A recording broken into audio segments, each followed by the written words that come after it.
ሰላም ጤና ይስጥልን ውድ የቻናላችን ተከታታዮች ፕሮግራማችን ቤተሰቦች ይህ አብዲራዋ ቲዩብ ነው።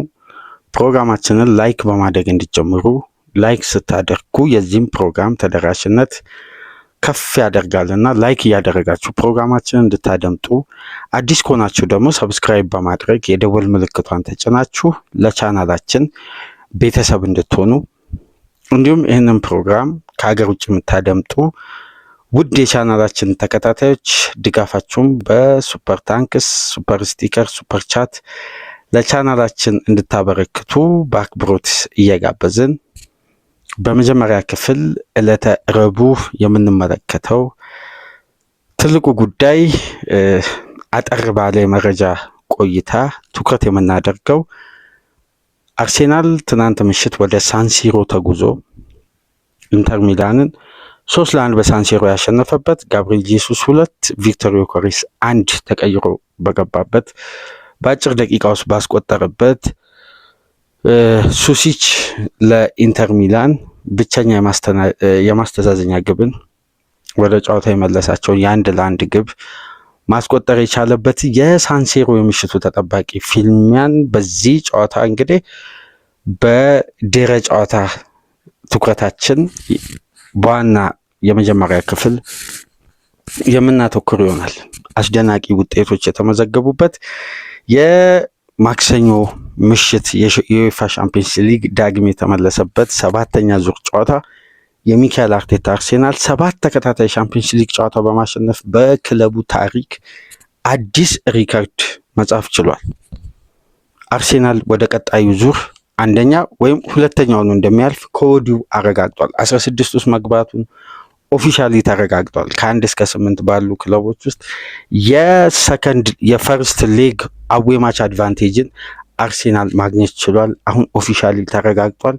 ወደ ቀጣዩ ፌዝ ማለፉ ተረጋግጧል። የሚካኤል አርቴታ አርሴናል በካራቦ ካፕ ቼልሲን 3-2 በማሸነፍ የፈርስት ሊግ አድቫንቴጅ በመያዝ በኤፍኤ ካፕ ፖርትስማውዝን በሰፊ የግብ ልዩነት በማሸነፍ ወደ ቀጣዩ ዙር በማለፍ በፕሪሚየር ሊጉ ከማንቸስተር ሲቲ በ7 ነጥብ በመራቅ በሊጉ አናት ላይ በመቀመጥ አሁን ደግሞ በሻምፒዮንስ ሊግ አንድ ጨዋታ እየቀረ 7 ተከታታይ ጨዋታዎችን በድል በመወጣት 20 ግብ አስቆጥሮ 2 ግብ ብቻ አስተናግዶ ወደ ቀጣዩ ዙር በማለፍ አዲስ ሪከርድ በክለቡ ታሪክ አርቴታና ልጆቹ ደማቅ ታሪክ መጻፍ ችሏል። አስደናቂ ምሽት ለአርቴታና ለመድፈኞቹ የነበረ ምርጥ የሳንሲሮ ምሽት ነበር። ከጨዋታ ፕላን እስከ ውጤት እስከ ቡድን ቅንጅት በተለዋዋጭ የጨዋታ አቀራረብ ከኖቲንጋም ፎረስቱ ያለምንም ግብ ከተጠናቀቀበት ጨዋታ የ7 ተጫዋቾችን ለውጥ አድርጎ ወደ ሜዳ የገባው ሚካኤል አርቴታ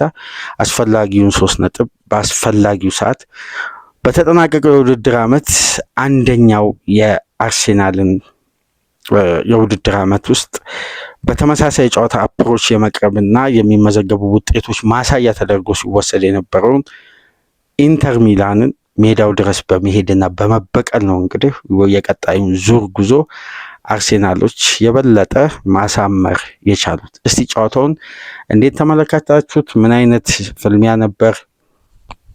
በአርቴታ ውሳኔ ትናንት በቅድመ ጨዋታ ግምገማችን ወቅት እንዲያነሳ ነው ጋብሪኤል ጄሱስ ቋሚ የመሆን እድሉ ሰፊ መሆኑን ስናነሳላችሁ ነበር።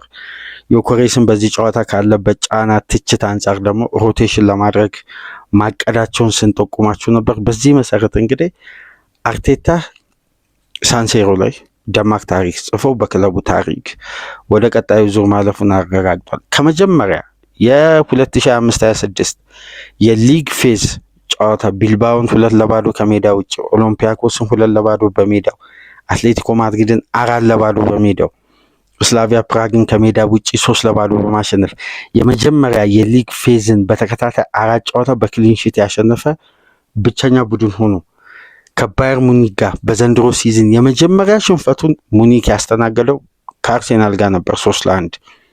ከዛም በኋላ ክለብ ብሩዥን ከሜዳ ውጭ ቤልጅየም ድረስ በመሄድ 3-0 በማሸነፍ አሁን ደግሞ ወደ ፈታኙና ጠንካራው የክርስቲያን ቺቩ የኢኮኖሚካል ፉትቦል ከባዱ ጠንካራው የፊት መስመር የአማካይ ስፍራ የሎው ብሎክ ቡድንን ሜዳው ድረስ በመሄድ 3-1 2 በጋብሪኤል ጄሱስ 1 በቪክተር ዮኬሬስ ግብ ታግዞ አርሴናሎች እንግዲህ ወደ ቀጣዩ ዙር በደማቅ ታሪክ ማለፍ ችሏል። በሻምፒየንስ ሊግ እግር ኳስ በመጀመሪያ 31 ጨዋታዎች ውስጥ 2.16 ነጥብ በማሳካት ከሃንሲ ፊሊክ ከዩፒ ኤንክስ በመቀጠል በአማካይ ከፍተኛ ነጥብ በአነስተኛ ጨዋታ በማግኘት እንግዲህ ከፔፕ ጋርዲዮላ፣ ከራይካርድ፣ ከዚዳን፣ ከኤንሪኬ፣ ከቫንጋል፣ ከቱኸል፣ ከአንጀሎቲ፣ ከየርገን ክሎፕ በመብለጥ እንግዲህ ሚኬል አርቴታ አዲስ ታሪክ ለራሱም መጻፍ ችሏል ማለት ነው። የመጀመሪያ የሌላ ሊግ ክለብ በሳንሴሮ በኢንተር ሚላን ላይ 3 እና ከዛ በላይ ግብ ያስቆጠረ ለመጨረሻ ጊዜ በእንዲህ መልኩ ከፍተኛ ቁጥር ያለውን ግብ ኢንተር ሚላን ላይ ያስቆጠረው ቡድን ባየር ሙኒክ ነበር። ከዛ ከረጅም ጊዜ በኋላ ነው እንግዲህ ላለፉት 8 ዓመት እንግዲህ በዚህ ደረጃ ኢንተር ሚላን በሜዳው 3 ግብና ከዛ በላይ ተቆጥሮበት ተሸንፎ አያውቅም። ከረጅም ጊዜ በኋላ ይህንንም ሽንፈት እንዲቀምስ ምክንያት የሆኑት የአርቴታ ልጆች ነበሩ። ጨዋታው እንዴት ተመለከታችሁ? ትናንትና የተደረጉ አስደናቂ የጨዋታ ውጤቶች ነበሩ። ያልተጠበቁ፣ ያስደነገጡ፣ ያልጠበቅናቸው በጣም ግርምት የፈጠሩ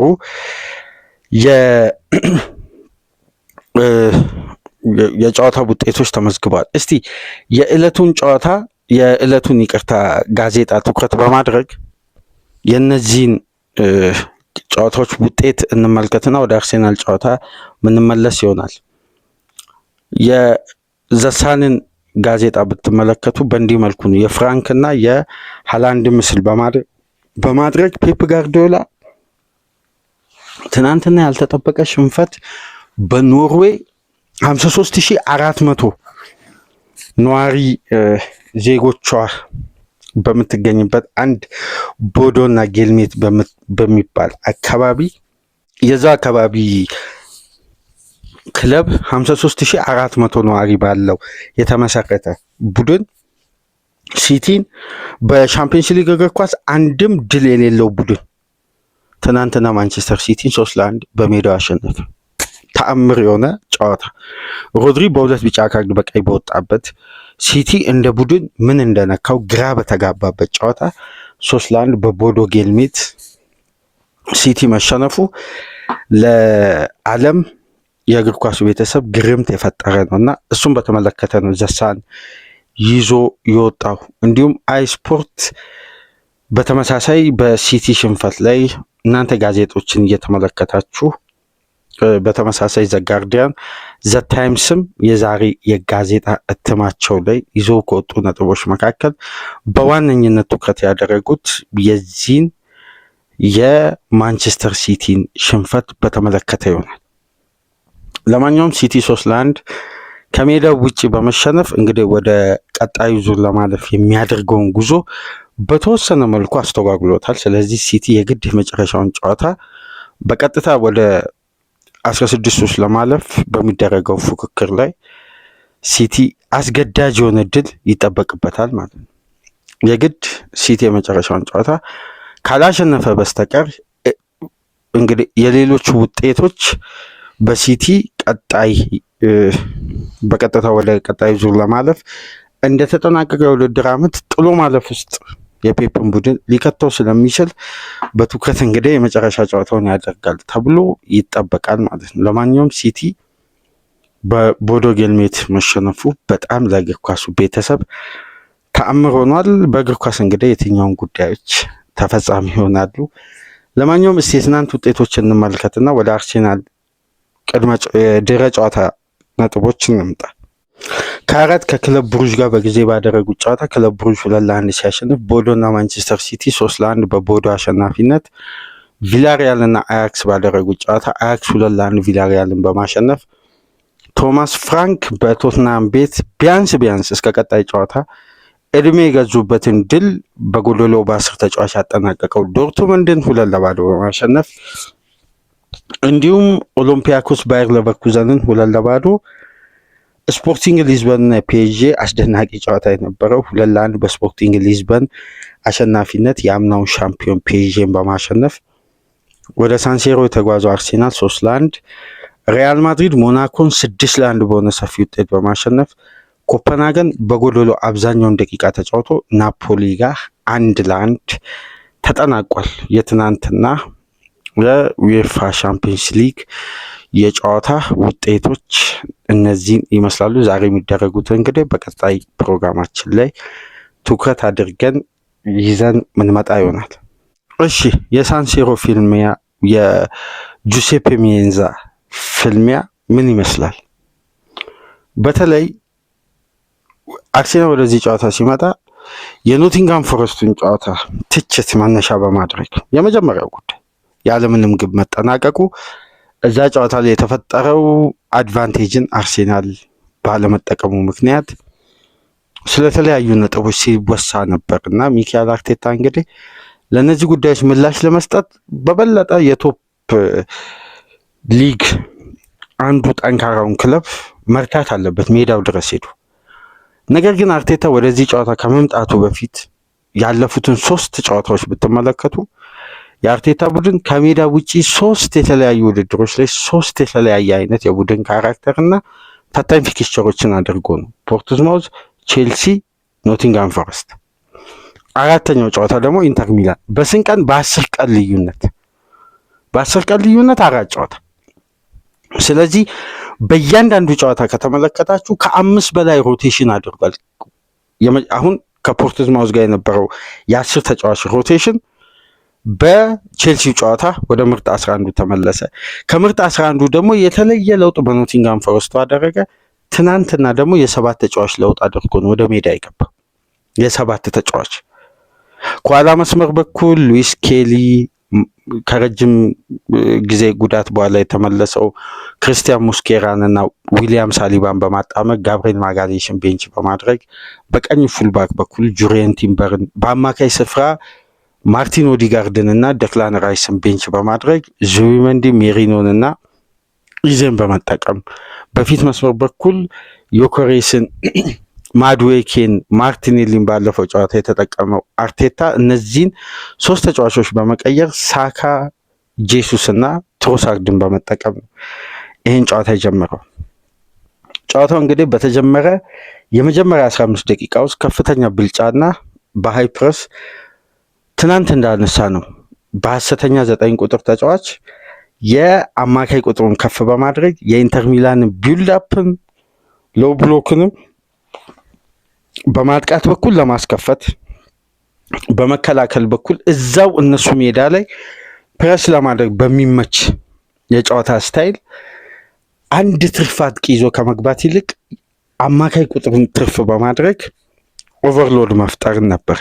ትናንት እንዳነሳ ነው እንዲህ አይነት ስትራክቸር አርቴታ ሊከተል ይችላል፣ ዮኮሬስን ቤንች በማድረግ ምናልባት ግን ፋይቲንግ ስፕሪቱን ካሰበ ደግሞ ጨዋታው ታይት መሆኑን አካላዊ ፍትጊያ የሚጠይቅ ጨዋታ መሆኑን ተከትሎ ምናልባት ደግሞ ዮኮሬስን በአካል ብቃት ደረጃ ታሳቢ አድርጎ ሊጠቀም ይችላል። ግን የበለጠ ቻንስ የሚኖረው በጋብሪኤል ጄሱስ ሐሰተኛ 9 ቁጥር ተጫዋች መገልገል ነው ብለን ስናነሳ ነበር። ምክንያቱም ሃቨርት ሙሉ በሙሉ ጤናማ ስላልነበር ወይም ማች ፊትነሱ እስካሁን ድረስ እንዳልተስተካከለ እየተነገረ ነው የሚገኘው። ግን ለቤንች እና የመጨረሻ 15 ደቂቃ 20 ደቂቃ ብቁ መሆኑ አሁንም ይነሳል። በዚህ ጨዋታ በመግባት ነው እንግዲህ በጨዋታው የመጀመሪያ 10 ደቂቃ አርሴናል በፈጠረው ከፍተኛ ጫና ሳካ የሞከራትን ኳስ ቲምበር ጨርፎ ጄሱስ እዛ ጋር የነበረችዋን የተነካካቸዋን ኳስ አስቆጥሮ አርሴናልን ቀዳሚ ማድረግ ቻለ። ከ8 ደቂቃ በኋላ ሱሲች በአስደናቂ ግብ በግሩም ግብ ከኤሪያ ውጪ አስደናቂ ሹት አስቆጥሮ ኢንተር ሚላኖችን ወደ ጨዋታው መመለስ ቻለ። 1-1 ሆነ። ጨዋታው ቀጠለ። ከ18 ደቂቃ በኋላ በ32ኛ ደቂቃ ላይ ጋብሪኤል ጄሱስ ይቅርታ፣ የመጀመሪያው ግብ አድማጮች በጣም ይቅርታ፣ የተቆጠረው ከሴት ፒስ ነው። አርሴናል በዘንድሮ ሲዝን 19ኛ የኮርና ኳስ አስቆጠረ። የቆመ ኳስ ላይ በቀጥታ የጌም ኦፍ ስቴት የጨዋታውን አድቫንቴጅ መውሰጃ ስታይል የዘንድሮ አርሴናል ምስል የሆነው አንዱ ወይም የማሸነፊያ ጌም ኦፍ ስቴት አድርገው አይደንቲቲ ሳይሆን ጌም ኦፍ ስቴት ከቆመ ኳስ ትሮሳርድ በቦክስ ውስጥ ካሉ ተጫዋቾች አጭሩ ተጫዋች በቀጨበት እንቅስቃሴ አርሴናል ቀዳሚ መሆን ቻለ። ከዛም በኋላ በጋብሪኤል ጄሱስ የተነካካቸውን ኳስ አስቆጥሮ አርሴናል ከረፍት በፊት ነው ከሱሲች ግብ በኋላም በድጋሚ አስቆጥሮ 2-1 የመጀመሪያውን 45 ጋብሪኤል ጄሱስ በደመቀበት ምሽት የጨዋታው ኮከብ በተባለበት ከ2023 በኋላ ለመጀመሪያ ጊዜ ጋብሪኤል ጄሱስ በሻምፒየንስ ሊግ ለአርሴናል ግብ አስቆጠረበት የምሽቱ ጨዋታ የሚካኤል አርቴታ አርሴናል 2-1 በመምራት ነው ወደ ረፍት የወጣው። ከረፍት በኋላ እንግዲህ ቪክተር ዮኬሬስ አስደናቂ ከኤሪያ ውጪ ምርጥ ግብ ምርጥ የምሽቱ ከተቆጠሩ 4 ግቦች ውስጥ 2 ግቦች በጣም ውበት ነበራቸው። ሱሲችም ያስቆጠረው ተቀይሮ የገባው ቪክተር ዮኬሬስም ያለፉት ሳምንታት ሙሉ ሚዲያው ሲጨፈጭፈው የነበረው ይሄ ስዊድናዊ አጥቂ ለአርቴታ እንግዲህ የትናንቱን ጨዋታ ውጤት ማረጋገጫ ትኬት መቁረጫ ወደ 16 ውስጥ የሆነችዋን ምርጥ ግብ ነው ከኤሪያው ውጪ አስቆጥሮ አርሴናል እንግዲህ በዚህ ጨዋታ አስፈላጊውን 3 ነጥብ ይዞ ወደ 16 ውስጥ ማለፉን ወይ አንደኛ ሆኖ ወይ ሁለተኛ ሆኖ ማለፉን አረጋገጠ። በልዩነት ደግሞ ጋብሪኤል ጄሱስ የነበረው ንቃት ፍላጎት እዛ ጋር ሜዳውን ስትሬች እያደረገ ፈጣን ላልሆኑ የኢንተር ሚላን ተከላካዮች በምሽቱ ከሳካና ከትሮሳርድ ጋር ሆኖ በከፍተኛ ሁኔታ በተለይ ከረፍት በፊት የነበረው የአርሴናል ሻርፕ መሆን የበለጠ ኢንተርን ከራሱ ሜዳ እንዳይወጣ በማጥቃቱ በኩል የተዳከመ ቡድን እንዲሆን አድርጎታል። በአብዛኛው ታክቲካሊ የሚካኤል አርቴታ ቡድን የበለጠ ፍሌክሲብል አግሬሲቭ በሃይ ፕረስ የሚጫወት የራሱን ዞን የማያስደፍር የተጋጣሚን የመጫወቻ ክፍል በሶስቱም ዲፓርትመንት በቀኙም በመሃልም በግራውም ክንፍ በኩል በአስተማማኝ ማጥቃት ውጤታማ ሆኖ ነው ከረፍት በፊት 2-1 አድቫንቴጅ። በነገራችን ላይ ከረፍት በፊት አርሴናል የወሰደው የግብም ልዩነት የጨዋታም አድቫንቴጅም ብልጫውን የሚመስል ነው። ከፍተኛ ብልጫ ልዩነት ነበር። ከረፍት በኋላ ነው ኢንተሮች ወደ ጨዋታ መጥቶ ተደጋጋሚ ጫና መፍጠር የቻሉት፣ ነገር ግን በግብ የታጀበ አልነበረም። አርቴታ እንግዲህ በድል የምሽቱን ፈተና ማጠናቀቅ ችሏል። ጨዋታውን ስንመለከት በሙከራ በኩል ኢንተር 18 ሞክሮ 4 ኢላማውን የጠበቀ ነው። አርሴናል 17 ሞክሮ 6 ኢላማውን የጠበቀ ነው። አርሴናል 2.12 ኤክስጂ ሲያስመዘግብ ኢንተር በግማሹ 1.33 ነው በኤክስጂ ደረጃ ማስመዝገብ የቻለው። በተጋጣሚ የመጫወቻ ቦክስ ውስጥ አርሴናሎች 31 ኳስ ሲነኩ ኢንተር ሚላን 26 ከነበሩ ከፍተኛ ጥረቶች መካከል ኤሪያል ዱዌሎችን ለማሸነፍ ነው። ሁለቱም እኩል 13 ኤሪያል ዱዌሎችን አሸንፈዋል። የበለጠ ግን ፋውል በመስራት ታክቲካሊም ቴክኒካሊም በመስራት አርሴናል ጨዋታው ላይ ምን ያክል አግሬሲቭ ሆኖ በአካል ብቃትም በፍጥነትም በእያንዳንዱ የሜዳ ውስጥ እንቅስቃሴ በጣም ፍሌክሲብል እንደነበሩ የምናስተውለው አርሴናል 17 ፋውሎችን ሲሰራ ኢንተር ሚላን 9 ፋውል ነበር በምሽቱ ጨዋታና አርሴናል የበለጠ የምሽቱ ጨዋታ ላይ ክፍት ከሆነ እንቅስቃሴም ከቆሙ ኳሶችም ከፍተኛ ጫና በመፍጠር ነው እንግዲህ ወሳኛን 3 ነጥብ ጁሴፔ ሜዛ ላይ ማሳካት የቻለው እና ለሚካኤል አርቴታ እንግዲህ ጣፋጭ ድል በክለቡ ታሪክ ደማቅ አዲስ ታሪክ የጻፉበት የምሽቱ ድል ነበር እንግዲህ የተመዘገበው። አንዳንድ ታክቲካዊ ጉዳዮችን የተሻለ ደግሞ ማብራሪያዎችን በሐሙስ ወይም አርብ ንጋት ፕሮግራም ይዘላችሁ ምንመጣ ይሆናል። በተወሰኑ ባጋጠሙን የግል ጉዳዮች እንግዲህ ከፍተኛ ድካሙ ስላለን ይህን ፕሮግራም ከ20 ደቂቃ በላይ ወደ እናንተ ማድረስ አልቻልንም። ድሉን በተመለከተ ግን ለውድ አድማጮች ንጋት ላይ ለሚጠብቁን ላይክ እያደረጉ ሰብስክራይብ እያደረጉ ሼር እያደረጉ ከኛ ጋር ለረጅም ጊዜ የቆዩ አዲስም ለተቀላቀሉ ለውድ የቻናላችን ቤተሰቦች ድሉን በተመለከተ እነዚህ ነጥቦች እናንሳና የበለጠ ደግሞ ማብራሪያ የሚያስፈልጋቸውን ጉዳዮች በቀጣይ ቀናት አስፍተን በተለያየ እይታ የራሳችንን ምልከታ ብቻ ከሰሞኑ እንደምናደርገው ከዚህ ጨዋታ በፊትም ደጋግሜ ስገልጸው የነበረው የፊዚካል ጌምና አርቴታ በሐሰተኛ 9 ቁጥር የአምናውን ስህተት ለመድገም የሚጠቀመው የጨዋታ ስትራቴጂ አለ። ወደኋላ መለስ ብላችሁ አድምጡ። ቪክተር ዮከሬስን ላይጠቀም ይችላል ስላችሁ ነበር። ለዛ ጋብሪኤል ጄሱስ እንግዲህ ኢፌክቲቭ ሆኖ ከ2023 በኋላ የመጀመሪያ የሻምፒየንስ ሊጉን ግብ አስቆጠረ፣ 2 ግብ አደረገ፣ የጨዋታው ኮከብ በመባል ተመረጠ። ለአርቴታ የፊት መስመር ከፍተኛ መነቃቃት ነው። ከጉዳት ለተመለሰውም አዲስ ለተዘዋወረውም ተጫዋች ሳንሴሮ ላይ ጁሴፔ ሜዛ ላይ እንዲህ አይነት አስተዋጽኦ ማበርከት ቀላል የሚባል አይደለም። ለማንኛውም አርሴናል ኢንተር ሚላንን ያምናውን ሽንፈት እዛው ሜዳው ላይ መበቀል ችሏል። እስቲ ይህን በዚህ መልኩ ለሮብ ንጋት እዚህ ጋር እናብቃና በሌሎች ቀናት ውስጥ ደግሞ ከፍተኛ ማብራሪያ የሚያስፈልጋቸውን ጉዳዮች የሳንሴሮን ጨዋታ ይዘላችሁ የምንመጣ ይሆናል። ከዚህ ፕሮግራም በመቀጠል በእንዲሁ መልኩ አጠር አድርገን ዛሬ የሚደረጉ ጨዋታዎችንና ወደ ፈረንሳይ የሚጓዘው የአርነ ስሎት ሊቨርፑል የአሰልጣኙ ቆይታ፣ የተጫዋቾቹ ኮንትራት ጉዳይ፣ የመሐመድ ሳላ መመለስ፣ በሊቨርፑል ቤት ያለው ስፕሪት ምን ይመስላል የሚለውን ኢንሳይድ አንፊልድን ይዘንላችሁ እንመጣለን። በሊቨርፑል ፕሮግራም እስከምንገናኝ ይህንን ፕሮግራም ላይክ አድርጉ። ላይክ ስታደርጉ በርካታ የእግር ኳስ ቤተሰቦች የሚያደምጡን ይሆናል። አዲስ ከሆናችሁ ሰብስክራይብ በማድረግ ቤተሰቡን የደወል ምልክቷን እየተጫናችሁ ከሀገር ውጭ የምታደምጡ ደግሞ በሱፐር ስቲከር፣ በሱፐር ቻት፣ በሱፐር ታንክስ ድጋፍ አድርጉ። በሊቨርፑል ጨዋታ እስከምንመለስ ድረስ ሰላም ቆዩ።